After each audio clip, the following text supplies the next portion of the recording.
So to begin, let's talk about what fish oil really provides. Fish oil gives you EPA and DHA. Again, these are key omega-3 fatty acids. There is no daily requirement for these. Sometimes you'll see that on supplements. We have seen that. It is incorrect to have like a percentage of the daily value for omega-3s. There is no such thing.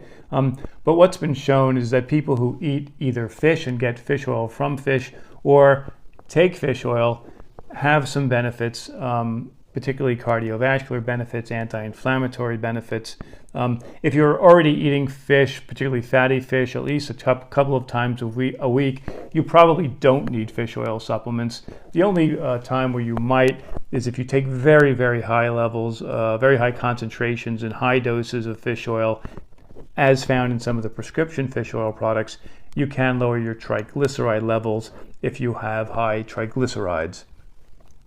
But for the most part, most people are taking fish oil at lower doses and lower concentrations.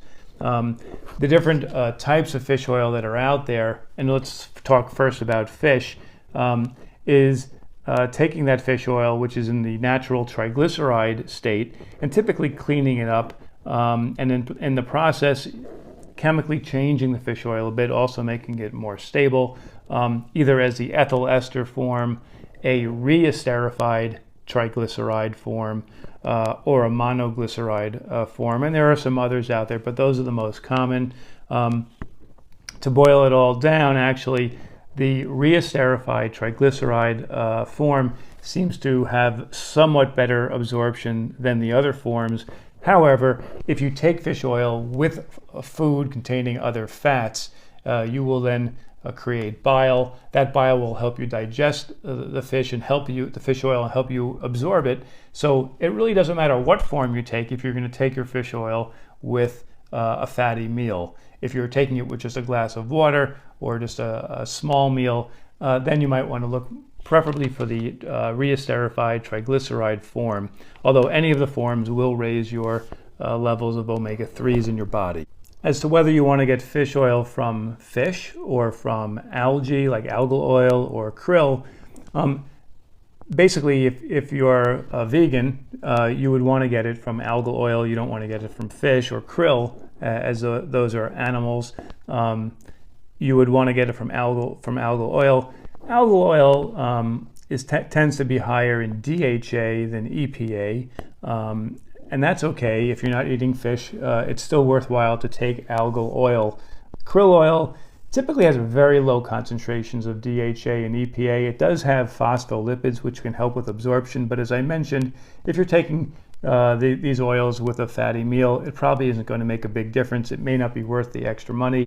One important thing to look for when you're buying fish oil is to know that not all of the oil is going to be EPA and DHA. That the amount is actually going to vary from about 35% up to about 90%, depending on how concentrated they have made the fish oil. So if you're going to be you want to take a high amount of EPA and DHA, you probably want a more concentrated fish oil, closer to say 75, 85, 90% fish oil, so you can take less, basically fewer capsules or a smaller dose of liquid fish oil.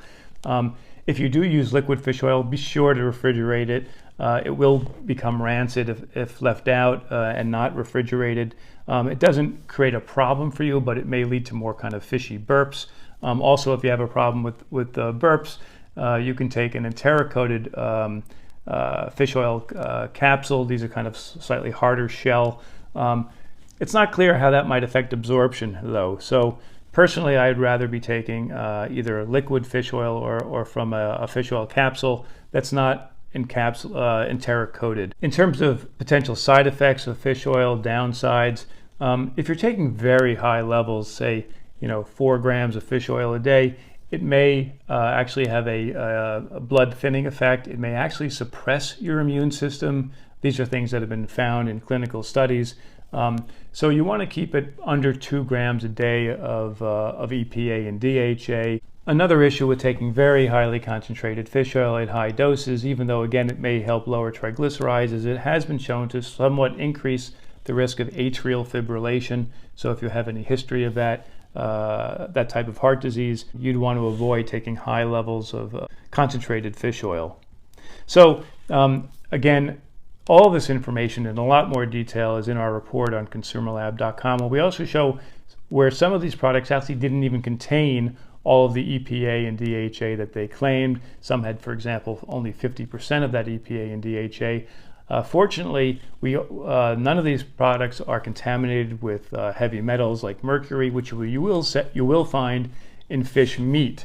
Obviously, fish meat has other benefits. You get protein from it, and frankly, if you can eat fish, as I mentioned earlier, you're better off getting your fish oil from fish, because you get other nutrients from fish that you won't get from fish oil. But the good thing about fish oil is it's virtually clean of mercury. Mercury stays with the fish protein. Fish oil is fat, it's not protein, and so you don't get that type of contamination. And we have looked at fish oil for other types of contaminants. They're really very clean because they're processed to be clean, as I mentioned earlier.